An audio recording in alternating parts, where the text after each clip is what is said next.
Today, I want to talk about the latest deck released from Artisan Tarot. It is the Tarot de Ambiguités by Alejandro R. Rozan. Alejandro is a Cuban-born artist who has very recently immigrated to the United States. In fact, this deck played an important part in his journey. That is his story to tell, and I highly recommend watching his free lecture at artisantarot.com to learn more. The Tarot de Ambiguités is, as Artisan Tarot says, a reimagination of the Tarot de Marseilles, faithful to its style and inspired by its symbolism. Alejandro hand drew all the cards and colored them digitally using several decks as influences, as well as color palette sources. He also used a staining technique on the paper that he used and added this to all the cards and box art to give the deck an authentic vintage feel. That said, this deck may look old and worn, but it is done with the same great care that Artisan uses on all of their decks. Printed on 310 GSM cardstock, this standard size deck has a beautiful linen finish. Artisan decks are always my favorites to shuffle, so light and airy. The camera really doesn't pick up how great these vintage florages look.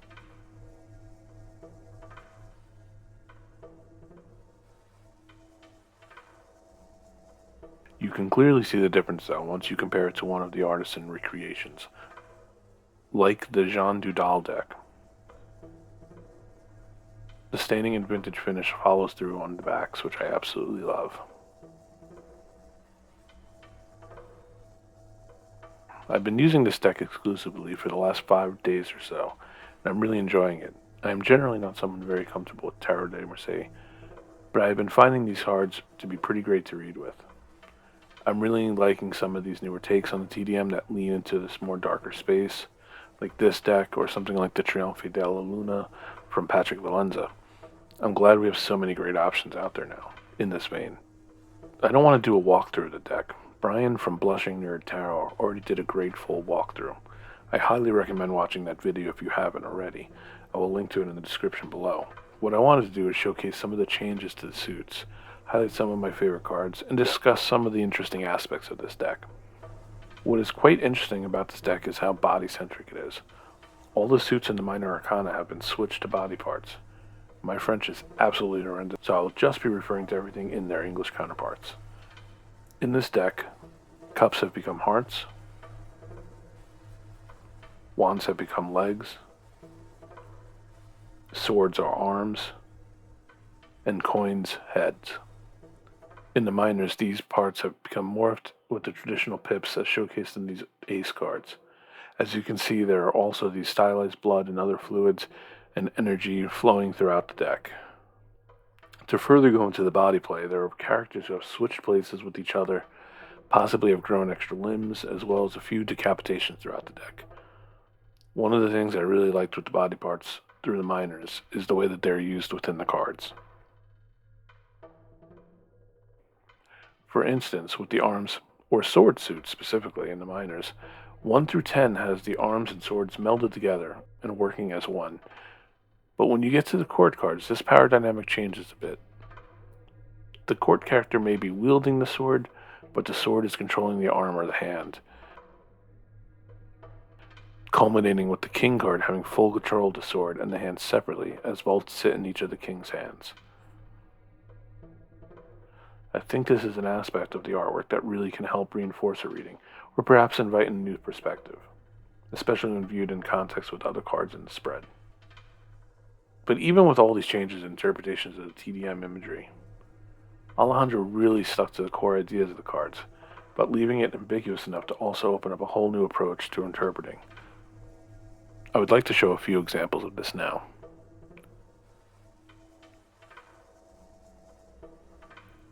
The Fool card is a perfect example of the body switch you'll see every now and then throughout the deck.